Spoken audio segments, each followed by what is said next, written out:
Hi everyone and welcome to Book Boop. My name is Rachel and boy howdy, it's been a while since I've been on BookTube. The last time I posted a video was in November of 2022. It's now April of 2023, so it's been a while. I'm gonna be honest, I haven't really missed filming. It's been nice not having to plan videos, and I've especially loved not planning TBRs. I have just been reading whatever I want to read. I've still been reading a lot, but after I finish a book, I'm like, what do I feel like reading next? And I kind of love that. It's been really, really nice. But I've been feeling a little bit down today, and I was like, you know what? I feel like talking about books, and it's been a while. So I figured, why not have a little fun and kind of do a rapid fire video about all the books I've read so far this year. I'm not going to be going super into depth in each book, and I'm being even more lazy than usual this time of not only not editing my video, but I'm also not going to be showing the pictures. A lot of times I have my Amazon Kindle Fire and I'll upload pictures onto there of the different books so I can show you the covers. I'm not even going to do that because I'm being really lazy and I kind of just decided to do this on a whim. I've got at least, I think, close to 22 to 24 books to talk about, and I'm going to just be really brief. Some of them I may talk a little bit more if I feel like it warrants that, but let's go ahead and jump in, okay?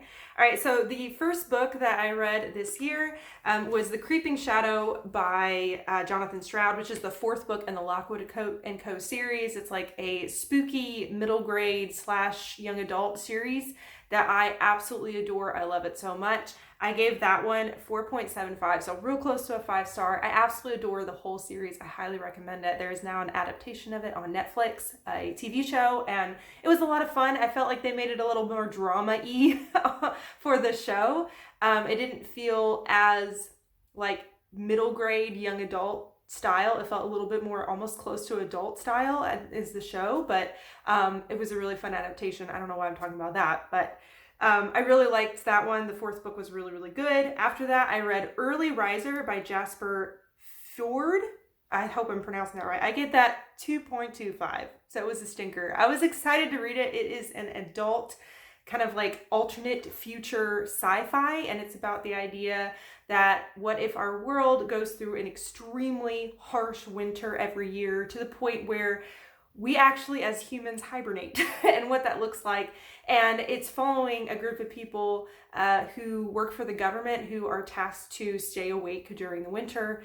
And it was a very strange book. I loved the concept and idea of it, but the writing style was really weird. So yeah, I gave it 2.25. Wasn't a huge fan of that one. I finally finished a nonfiction book called Every Moment Holy by Douglas Kaine McKelvey. Gave it 5 stars, enjoyed it. It's actually living on my little side table here. And it's just this beautiful, wonderful book that is full of a bunch of, I can't think of the correct word for it right now, but basically like a bunch of poems having to do with different things that happen in your life and ways to be able to find the words to pray when there's different periods of your life, whether joyful periods or hard periods, and it was a really beautiful book, and I loved it a lot. I kind of slow trolled it. I read it through most of last year. And then I went ahead and jumped into the very last book in the Lockwood & Co. series called The Empty Grave. I gave it 5 stars. Absolutely loved it. I thought it was amazing. I kind of quickly read through all the rest of Lockwood & Co. I usually kind of like stretch out reading series a lot more, but since the show was coming out in February of 2022, or was it January? It was the end of January. I wanted to have the whole series done and read just in case, because I didn't know how far or what they were going to be doing in the show, and I didn't want anything spoiled for me, so I read the rest of them.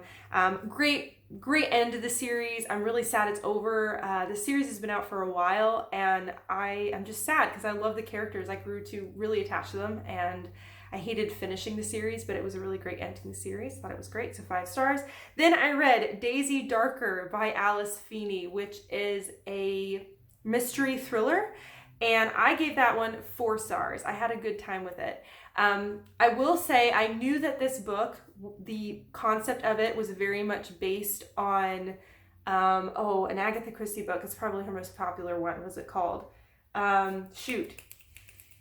I can't remember the name of it. It's probably her most famous book that she's written. And Then There Were None. There we go. And Then There Were None. It's kind of loosely based on that, and I personally have not read And Then There Were None, but I would like to. I feel a little bad I read Daisy Darker before And Then There Were None because I'm hoping it didn't ruin the classic for me.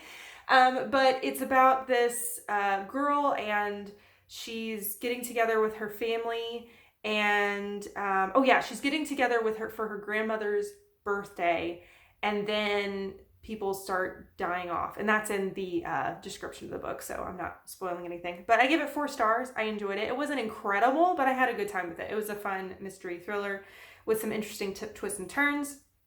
Then I read The Ballad of Never After by Stephanie Garber, which is the second book in the Once Upon a Broken Heart series.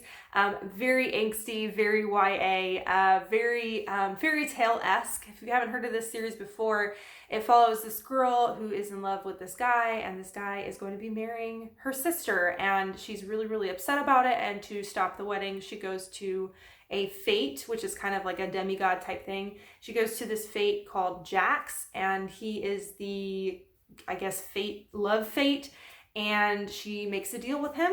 And usually it's not a good idea to make deals with the fate because they can just go wrong, and it does.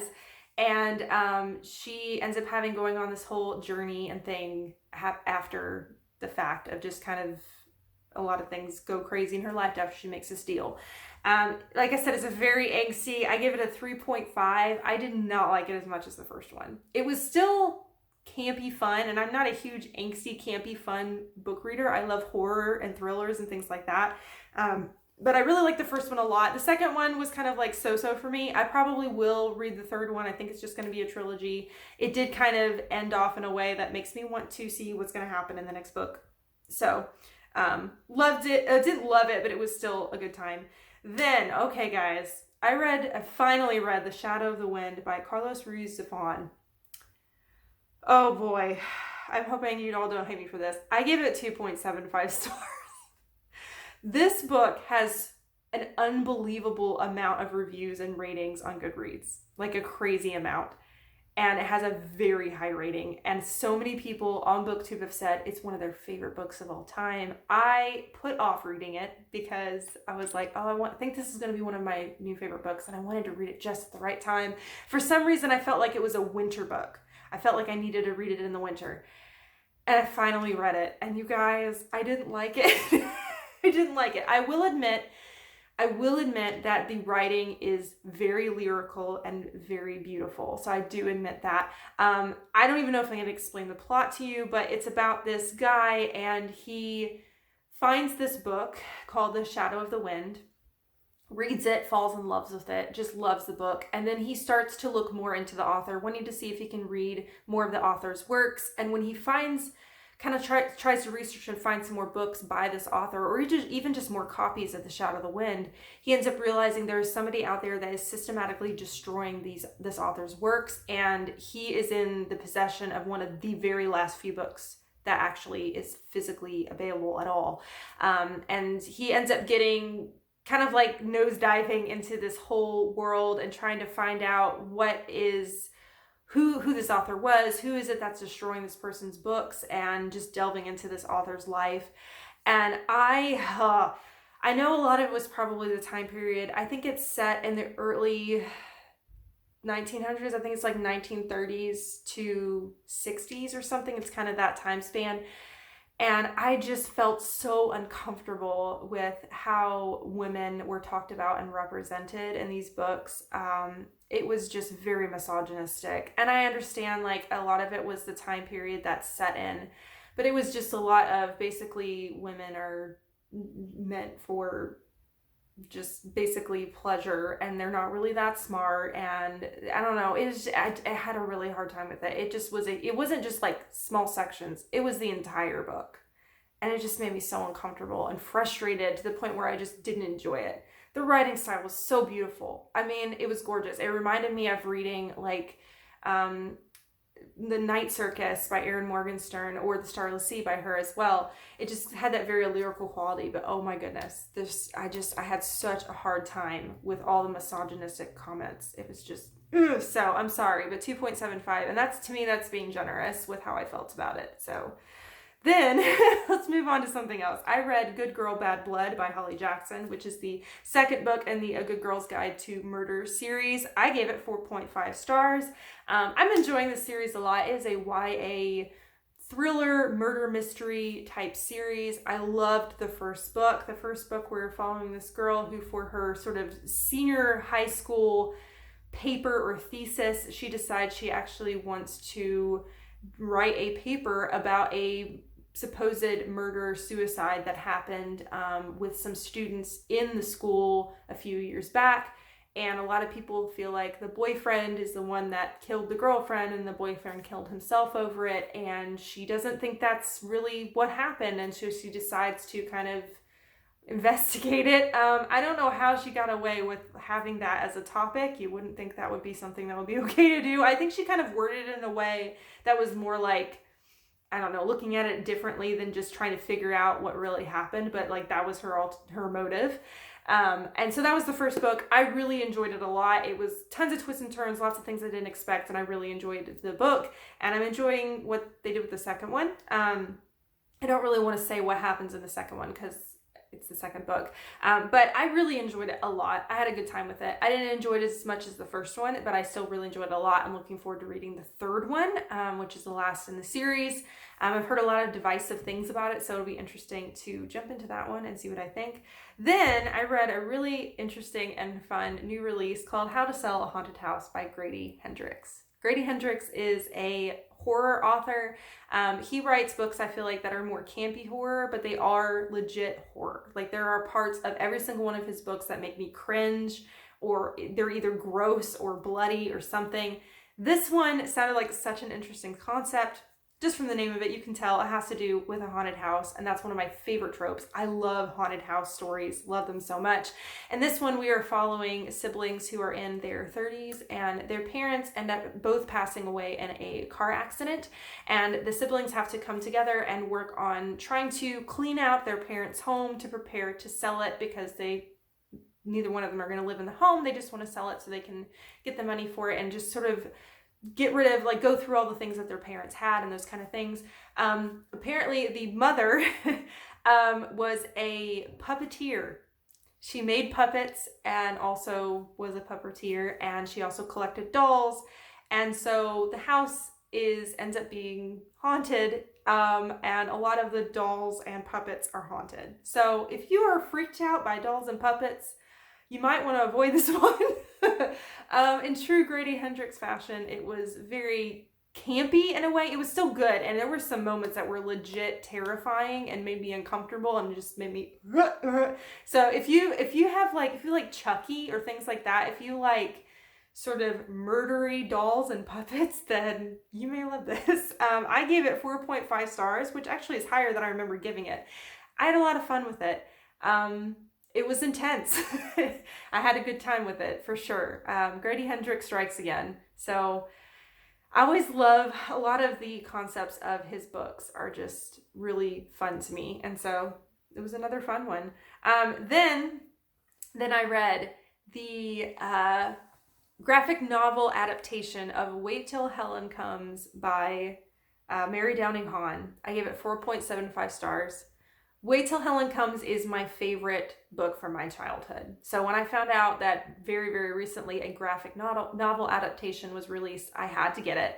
I didn't enjoy reading it as much as I would just the book itself, but it was really, really fun to read and just to revisit one of my favorite stories.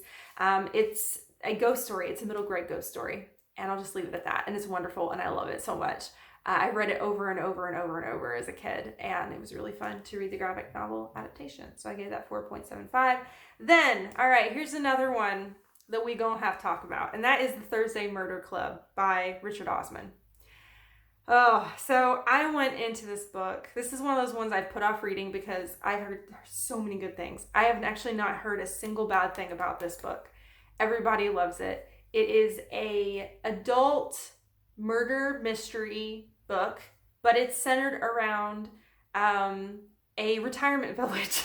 So we have a group of retirees who are living in this retirement village, and they're all very interested in true crime, and they put together what they call the Thursday Murder Club. So every Thursday night they get together and they talk about different murders, crimes that have happened that were never solved, and they try to talk about them and see if they can solve them. And then a murder ends up happening in their very midst, and they take it upon themselves to try to solve the murder. And it sounds precious. A lot of people have really loved it. And I went into it really hoping it to be honestly, I expected it to become one of my favorite series and favorite books. And I didn't really enjoy it that much. It was just okay. I'm sorry, don't shoot me. It was just okay. I gave it 3.5 stars, which I feel like was being a little bit generous. I had a really hard time keeping up with all the characters in this book. There were a lot of characters. I felt like the book was too long. I felt like there were a lot of points that dragged. I did really like the characters. I loved the idea of these older people who were trying to solve the murder, and a lot of them were able to get away with things that you normally wouldn't get away with, but the fact that they were an older generation, and they kind of really relied on the fact that, like, I'm just an old lady, don't mind me, and just like being able to just blurt out certain things and ask certain things and be really direct with people, or to pretend, to do something they shouldn't and then pretend like, oh, I'm sorry, I didn't realize I wasn't supposed to, when they're, they act like, they'll pretend like they're senile sometimes just to get away with things. And that was entertaining. I had a good time with that, but I didn't feel as attached to the mystery as much, and I had a really hard time keeping up with all the different perspectives and the different characters, and so it was just okay to me. And I never really felt any shocking moments, and there were moments I think that were supposed to be, and they just weren't for me. So I give it 3.5 stars, and I think I will read the next one, but I'm not 100% sure. I'll put it off for a little bit. Next was A Venom, Dark and Sweet by Judy I. Lin, and that is book 2 of the Book of Tea series. It's just a duology. It has one of the most beautiful covers I've ever seen. I adored the first book. It's about this girl who is training in the art of tea making, and in this world, tea making is something that's actually magical. Like, you can brew certain teas to have some certain magical powers, or to bring out certain parts of yourself, like if you want tea that will make you more strong, or things like that. And I really loved the concept of the first book. This girl's wanting to be a tea maker, and she ends up getting invited to go to a competition to become the next tea maker for the royal family, because they have like a specific honorary person that does that. And the reason she wants to do it is because her sister is very, very sick. And if she were to win the competition, the queen or the empress would grant her a wish. And she's hoping that she can ask the queen to send the greatest healers there are to save her sister. So that's what she wants to do. I really enjoyed the first book a lot. I loved the atmosphere of it. I loved the explanation of the tea and food and all this stuff. The second book I really didn't like as much. The setting was completely different. It was more of a journey and travel story, which normally I like, but it just was lacking a lot of the things that I loved from the first book. So I ended up giving it 2.75 stars. Unfortunately, I didn't particularly love it that much. And then after that, probably my most anticipated read for the year, almost every year, was the next book in the Wayward Children series, and that is Lost in the Moment and Found by Seanan McGuire. This is book 8 in the Wayward Children series, which is a novella, adult portal fantasy series, and I absolutely love it. Almost every single one of the books in this series is a 5-star, and this one was no exception. It was a 5-star.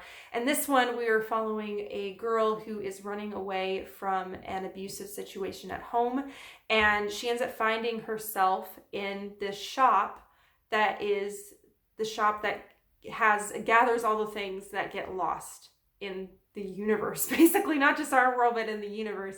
And she ends up getting trapped kind of in the store, and she ends up living there for a while. So it's like a portal fantasy type thing. She just ends up accidentally walking through a portal to get to this shop, and then she ends up spending a good chunk of her time there. And then there's always so much incredible growth, and I'm always blown away with the ability, Seanan McGuire, to take a novella, something so short, less than 200 pages, and you get so attached to the characters, you get so invested in the story, and it's so magical and gripping and beautiful, and I love it. I'm shocked. I don't understand how Seanan McGuire is able to do it. I really don't. but I love it. And I loved this book. I'm very slowly collecting all of them because I enjoy this series so much. And it's a great binge series. If you just want to read a whole series really quickly, it's a great one because they're all novellas. Then after that, for work, I've been going through some nonfiction, and I read Dark Clouds, Deep Mercy, Discovering the Grace of Lament, and I gave that one 4 stars. It's by, oh boy, Mark Vroegop. I think that's how you pronounce it. I got my laptop here. That's why I'm looking at all the stuff. And that book is just about how a lot of times, I'm a Christian, and a lot of times as Christians, we tend to not lean on lament, and it's something that is used in scripture and throughout scripture for a long time. There are lots of psalms on lament, and even whole books of the Lamentations. There's whole books of the Bible that are on lament, and it's just about the importance of lament and being able, like, it's okay to cry out to God and say, I hate this, or something's not right, or just getting frustrated. Like, it's okay to lament. And it just kind of walks through that, and I really enjoyed it a lot, and it was eye-opening for me, and I really loved it. I gave it 4 stars. Next, on a completely different note, I read Empire of the Vampire by J. Kristoff. It is a adult vampire novel. It goes with the idea that what if the world was basically overrun by vampires, and the character we're following is in this holy order of men who are half a vampire, half human, and they are there to fight against the darkness of vampires and try to destroy vampires. And first of all, it's a chunker. It's a big book. I've been putting off reading it for so long because it's so big. And it did take me a long time to read because it's a big book. But I gave it 4 stars. I really enjoyed it a lot. It is most definitely adult. There's a lot of language. There are some smut scenes in there that I kind of quickly skimmed through. But overall, it was a very intriguing story. It actually came out in 2021. Okay, so not as long as I'm thinking. It came out in 2021, and I don't know when the next one's supposed to come out. I haven't heard anything. I tried looking it up. So it's been a while since the first one's come out. So hopefully I can remember what's happened because there was a lot that happened. But I gave it 4 stars, had a good time with it. So if you're looking for a vampire novel that's not like super romancy or anything like that, because it's definitely not. It's like action-packed, epic. It is an epic, basically. Fantasy and vampire epic. All right. Geez, how many more do I have? Okay, not too many more. All right, next I read The Hiddenseek by Nate Cernosek, I think. And it is a middle grade, and it's about this sort of weird parallel world that these kids find themselves sucked into, called the Hiddenseek. And basically they went hide and seek with their friends, and their friends didn't find them and kind of laughed it off and walked away and like, we couldn't find them, or like maybe told them to hide, but then they actually didn't play hide and seek. Those kids ended up getting sucked into the Hiddenseek, and they have this creature that is trying to find them, and so they're having to hide for their lives and trying to figure out how to get out of this parallel world. They're like still in their town, but it's like it's hard to explain. They're basically just like, if you think of like the Upside Down from Stranger Things, there we go. That's how you explain it. It's like the Upside Down, but the Hiddenseek. I gave it 2.75. It was okay. It was really, really short, and you were thrown right into it, and some of it was kind of like campy and weird, and it wasn't as engrossing and spooky as I thought it would be. So I gave it 2.75 stars. Next, I read Delicious Monsters by Liselle Sambury, and it is a new YA horror, I guess you could say, and I gave it 4.25 stars. This one is very hard to explain. So we are following a girl and her mother, and the mother's uncle passes away and leaves her this really, really big fancy house, and they decide to go stay at the house. There's a house, and then there's like a boathouse. It's at a lake. And so they go and stay in the boathouse. And they decide to fix up the other house, the big house, to use as like a bed and breakfast. And once they go there, there's lots of really weird things that are happening in the house. Our main character also has the ability to see ghosts, and there were a lot of ghosts around and lots of things like that. So it's very hard to explain. It's a pretty thick chunker. It hits a lot of really heavy issues. I love the fact at the beginning of this book, right when you open the first page, there is a note from the author talking about trigger warnings in the book. So I would definitely check out the trigger warnings before you read it. There's gaslighting in this book, abuse in this book. There are a lot of there's a lot of racial injustice. There's a lot of really heavy topics in this book. So, but it was really, really good, really well done. A very unique story for sure. So I highly recommend. It was really good. 4.25 stars. Then I read In the Nightwood by Dale Bailey. I gave this one 3 stars. This is an adult, I guess you could say mystery fantasy in a way. In this story, we are following a man who is a professor, and when he was younger, he read a book, I think called In the Nightwood, which was sort of this really dark fairy tale that not a lot of people know about. And he became obsessed with this story, and it got him into reading. It got him into wanting to be a professor and be an English major and all those kind of things.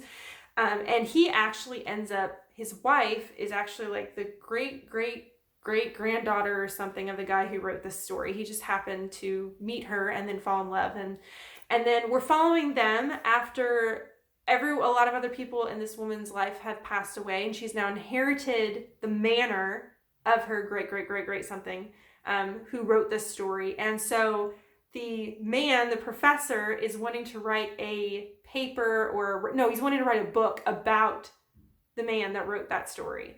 And so he's trying to delve into this fairy tale and the story this man wrote. But while he's writing it, he starts to wonder if some of it maybe actually isn't fantasy and maybe some of it's real.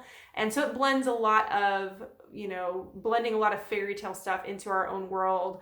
And like, what if these dark creatures this guy talked about in the woods are actually real, and that kind of. So it's a very interesting sort of like a dark fae kind of story. And I gave it 3 stars.